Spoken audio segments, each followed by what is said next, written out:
It is great to be in the house of the Lord today. Amen. You know, it got a little cold this morning, actually. I went out to walk the dog, and I was like, it's a good thing I have my suit jacket on. My son and I went and took a walk yesterday afternoon, and we were like, dude, we may need to go back in, because I had shorts, I had, short sleeve shirt, but we toughed it out. I think maybe we're going to bypass spring and go straight to summer the way that this works here in Houston. But one thing that we can say, even though the weather out there may be changing, our God is the same today as He was yesterday, and He will be the same tomorrow. Amen?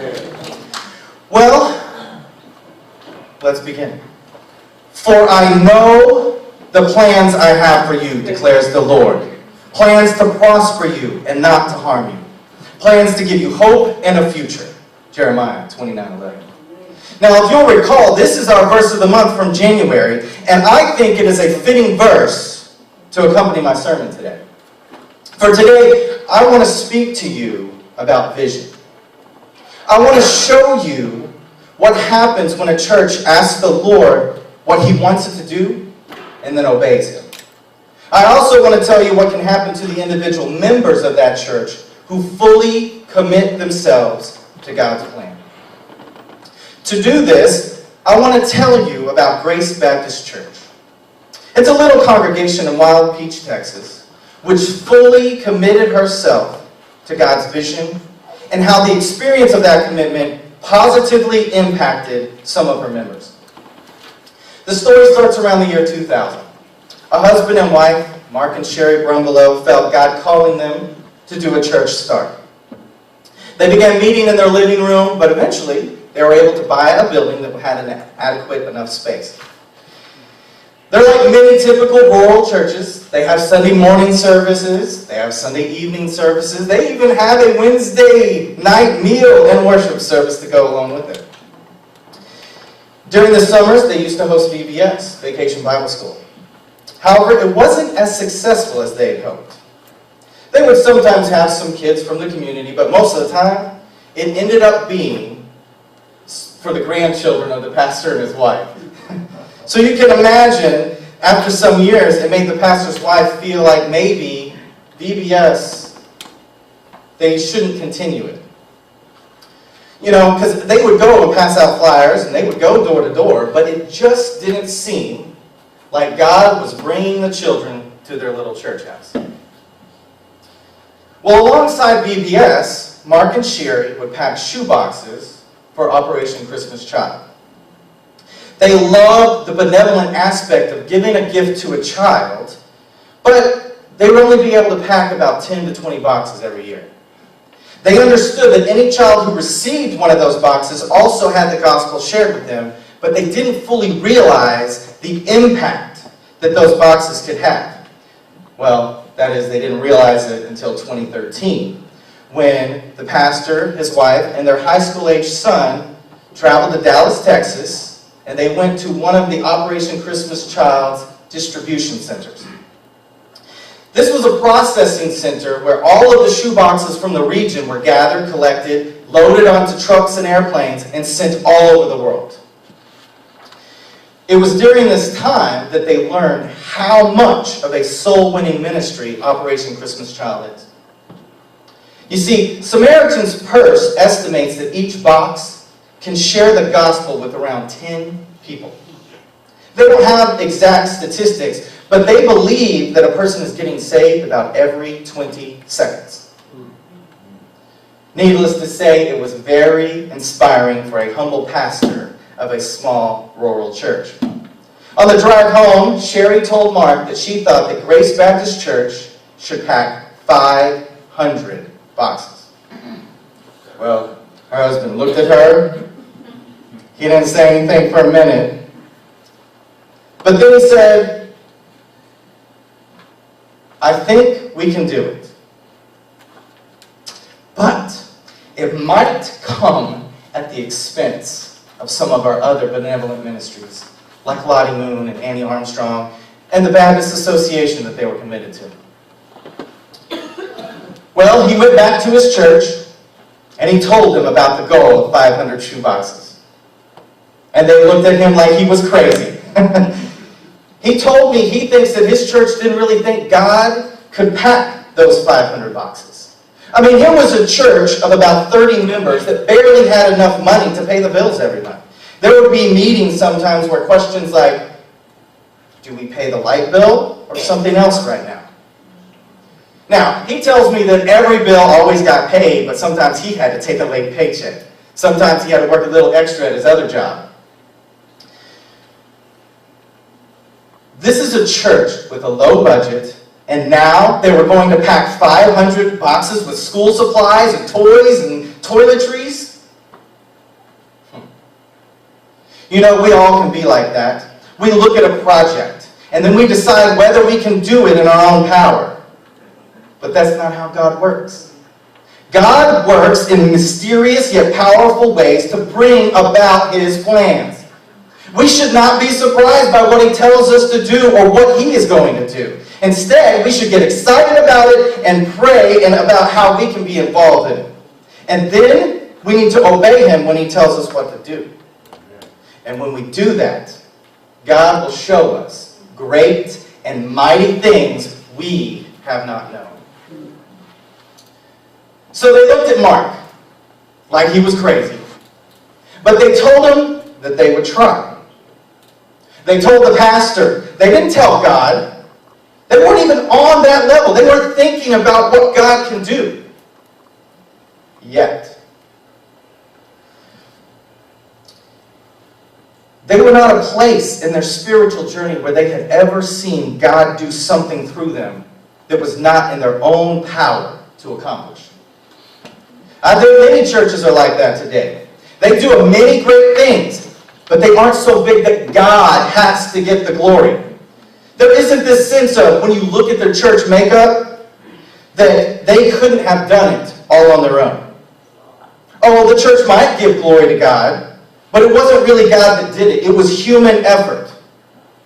Now, some of you might argue with me that God puts stuff on people's hearts and they bring people who have deep pockets to congregations. I'm not going to deny that God does that.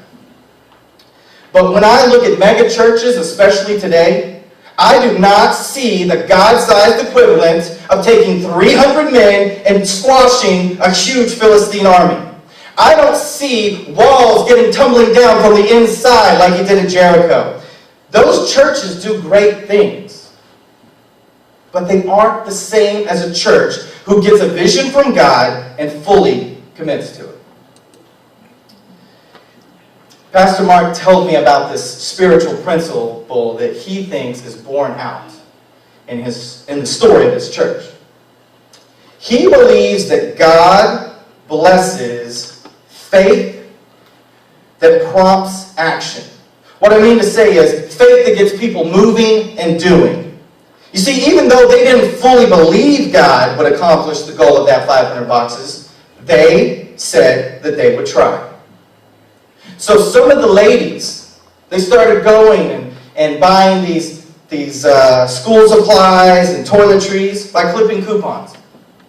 Other church members, they started going to the dollar store and buying some toys that were on clearance. When they get enough items, they'd have what they call packing parties. And that's where everybody would get together at the church and they'd pack several shoeboxes until they ran out of the supplies. Sometimes this was 50 boxes. Sometimes it was 75. It's pretty good for a church of 30, I think, right? But guess what?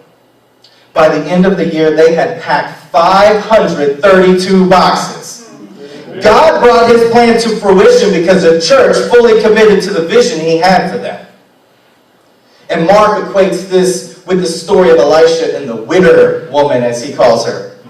Here's a woman whose husband died and left her a bunch of debt. And now here the creditors are coming, and they're going to take her sons as slaves. And Elisha asks her what she has, and all she has is a jar with some oil in it. So Elisha tells her to go to her neighbors, and as the King James puts it, borrow not a few. And the story goes on to say that a woman took one of the jars of oil, took the jar of oil, and poured it into all the other jars. And the oil never stopped until that last jar was filled to the brim. Mark feels like God told him, get the 500 boxes and I will fill them. Well, they got the boxes, and God filled them. But the Lord wasn't through with the miracle yet.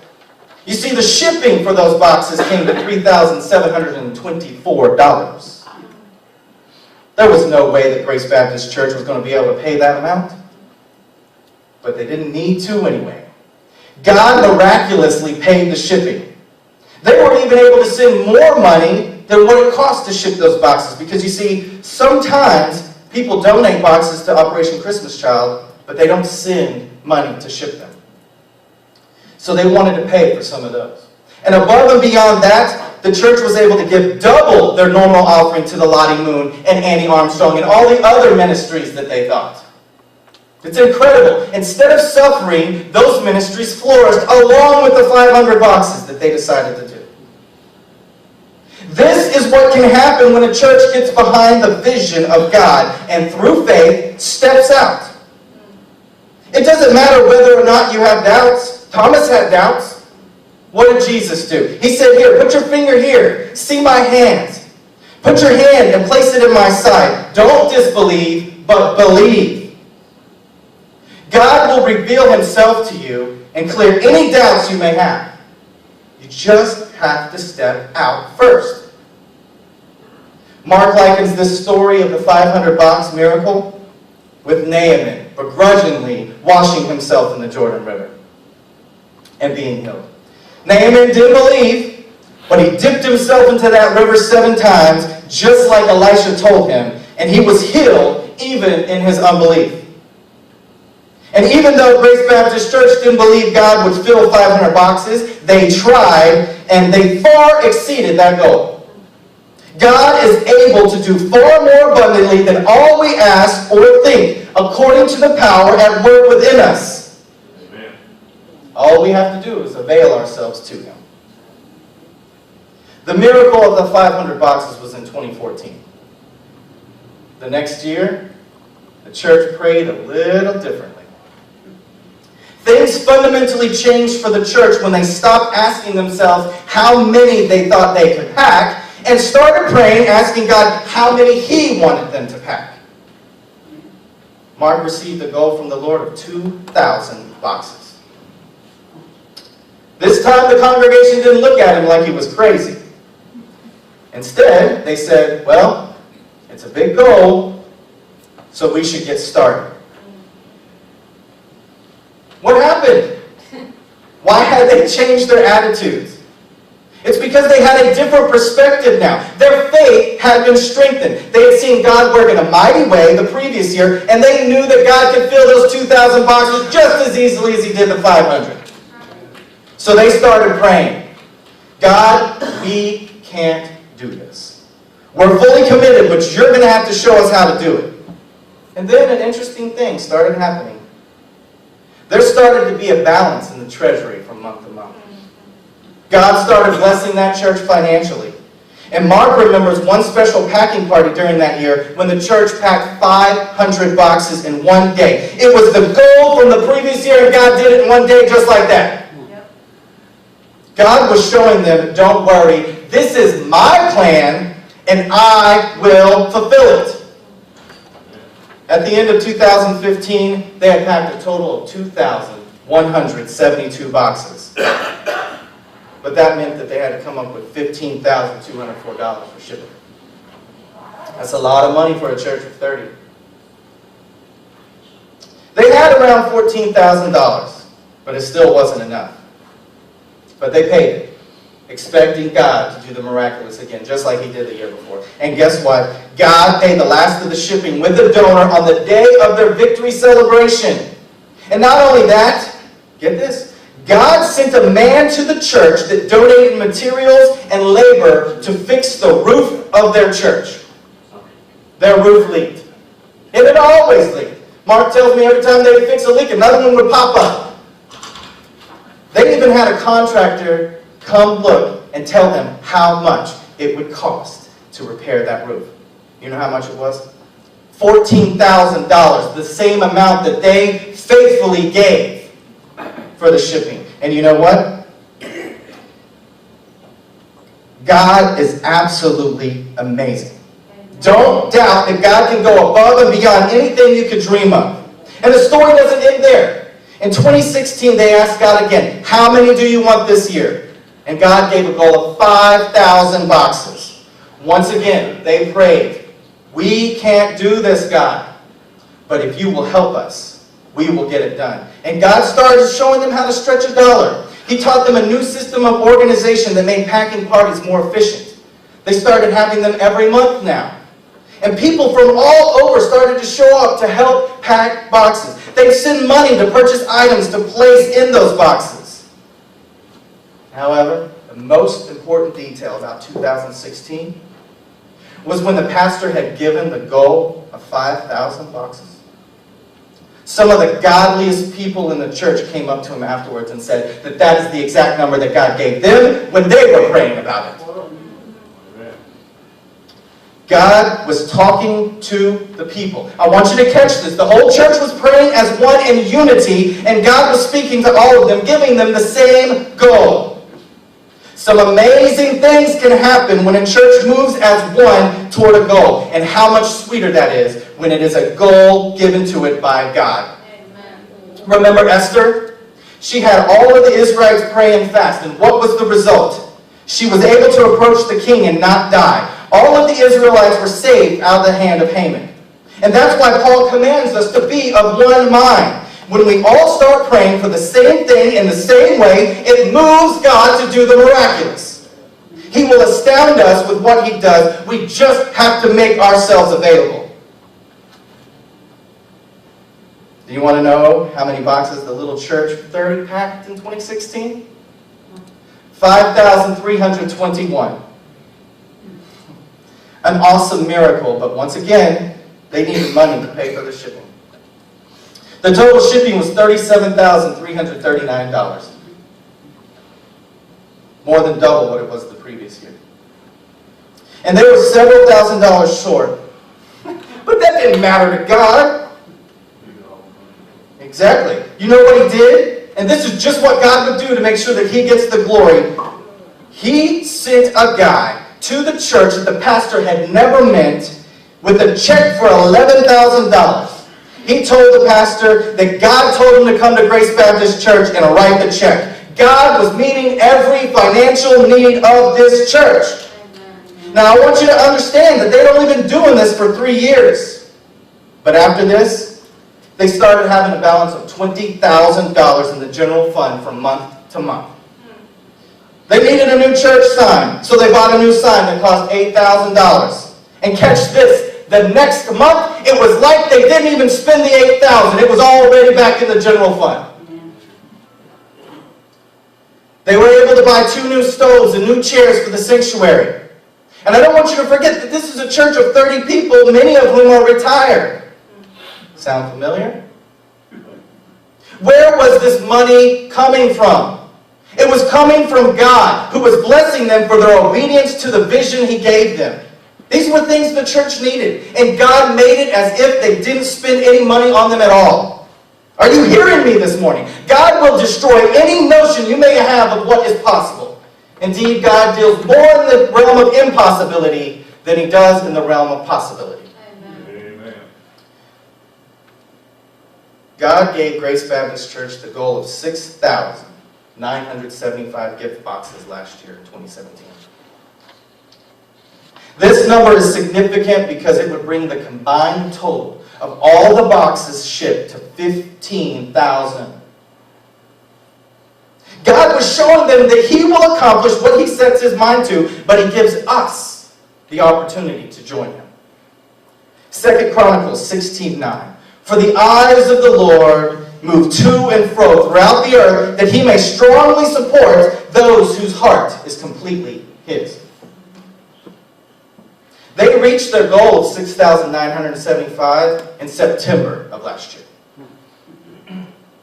But they asked God if they could do another packing party as an offering to him. And they packed another 1,000 boxes that day. Now I want you to understand, these 1,000 boxes were special. They were going to be sent into places in the world that are hostile to Christianity. And not only were these special boxes, but God gave a special request from Grace Baptist Church to go along with it. He said, I've supplied the shipping for all of the boxes that you guys have packed so far. But I want you to pay for the shipping for those special boxes. And so that meant that the church had to basically vote to rip half of the general fund away and pay for the shipping. Well, they did that. And you know what? About 3 months later, God restored all that money that they had spent. See, Pastor Mark sees this as a turning point. Grace Baptist Church could have said no. He uses the analogy of Peter and the angel. The angel broke Peter out of prison. He broke his shackles, opened the door to the cell. He walked him past 2 guards. And God then opened the door to the prison. But then the angel left him in the street. So Peter, he went to John Mark's mother's house. And there was a servant girl that greeted him. But then she ran back inside. What would have happened if those people inside had not gone and opened the door? God could have opened that door too. He opened all the other ones. Why didn't he open that last door? It's because sometimes God expects his church to do some things. Grace Baptist Church could have decided not to break the bank, but they did right. They paid the shipping and God replaced the money shortly afterwards. He was testing them. He wanted to see if their commitment was, in fact, genuine. That year they packed 8,044 boxes, a number that nobody in the church could ever imagine. Not even Samaritan's Purse, the parent company of Operation Christmas Child, thought that they could do it. I mean, can you imagine a church of that size accomplishing so great a feat? No, but it wasn't them, it was God, because they got on mission with him. Samaritan's Purse sent a photographer to write an article about how God was working within their church. And the article was so powerful that they decided to send out a crew that were going to videotape it, and they created this incredibly inspiring video where they could encourage other churches to partner with OCC like Grace Baptist Church has. God has done some incredible things in the life of that church. There was a guy in Georgia who put in an envelope, just a little piece of paper that said Grace Baptist Church, OCC shipping, and it was $10,000. Another lady in Walmart who saw them pushing 4 baskets full of gloves and socks asked them what they were doing. And they told them about OCC, and she insisted on paying for one of those baskets. Now, I want you to understand, these baskets were filled high enough that nothing could fall out, but it was heaped up there. There are so many stories I can tell you about how God has acted on behalf of this church. But one of the most inspiring stories of all is the packing party that they had in September of 2017. They were trying to decide if they should still have it or not. 7 families in their church were displaced by flooding. Some of them were living in the church, while others were living in travel trailers in the parking lot. None of them knew what their houses looked like. They couldn't get to them. There were refugees living in the church. The church was a mess. Sound familiar? There were so many reasons not to have this packing party, and nobody would have faulted them for it. They finally decided to go ahead and have it because it was already on the calendar, and this is what they do. They couldn't get back into their homes anyway until they dried out. Instead of complaining about the situation, they trusted that God was faithful. They felt like they couldn't let something like this stop them. And so they made a commitment to God and each other. So they decided to carry on with the packing party. It was a sense of unity and togetherness. It was a time to serve the Lord and trust that God was going to take care of things. And they packed 1,043 boxes that day. And you want to know what God did with those boxes? He used those boxes immediately to go to children in Barbuda, which was hit hardest by Hurricane Irma. And not only that, the pastor and his wife were able to accompany those boxes and hand-deliver them to those children. Children who had lost everything. A pastor and his wife who had lost everything. Are you catching the fire of God this morning? He wants his people to grab hold of his vision for them and light up the world with his love. This year's goal is 10,000 shoeboxes. And they usually have a packing party every month. But as of March, they've already packed 4,301 boxes. And not only that, God has already provided all the toys they need for the remaining boxes for the rest of the year. See, there's this place that they used to go on Harmon Street down in Houston. And there would get all their toys. Well, the owner went out of business. And he sold them their entire stock for $5,000. The whole store. Huge pallets of stuff. Another lady in California that they swear that they don't know who this lady is, but they contacted Sherry through Facebook, and they heard about OCC and Grace Baptist Church, and she wanted to do it. She said, hey, I want to come to a packing party, and I want to bring some toys. And of course they said, yes, come on. Well, some things happened and she couldn't make it. But she still sent 5 huge boxes of the most fabulous toys you have ever seen. God moved the heart of some lady to send a bunch of toys. Do you see what God does when you fully commit to the vision He has for your church? I'm going to tell you this. A lot of time, I talked about a lot of checks here, but here's the thing. I don't know that guy in Georgia. I don't know about people in Hawaii and stuff like that. But if God needs to change a person's heart to send $10,000 and it takes 10 years, He started 10 years ago.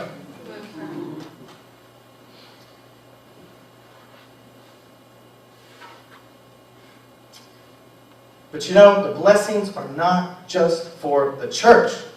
They also extend to the individual members of that church. Some blessings are spiritual, and some are more material in nature. One church member intimates that his prayer life has expanded considerably. He says that he would read his Bible every day and pray frequently before he was committed to this vision of Grace Baptist Church. But after experiencing God's overwhelming answers to prayers time and time again, he prays differently. He saw others praying. He saw God answering those prayers, and it made him want to pray more and more deeply. It made him start praying from the perspective of, God, what do you want me to do? Instead of, God, help me. Help my family.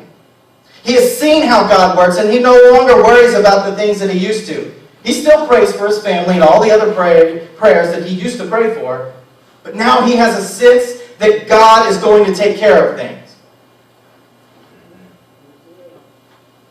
Another church member talks about how her faith has been strengthened.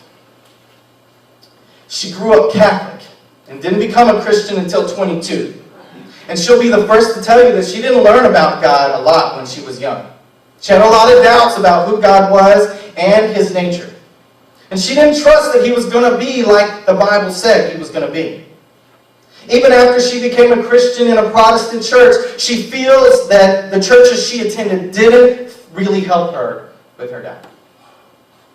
But since joining Grace Baptist Church and being committed to its vision, she can say that her faith has been strengthened. She can trust God and to be faithful when He says He's going to do something. God even restored those displaced church members' family that I was talking about. He restored their homes to better off than they were before. This is an overwhelming provision of God. Samaritan's Purse heard about what had happened to this area and that the church members from Grace Baptist Church had been flooded out.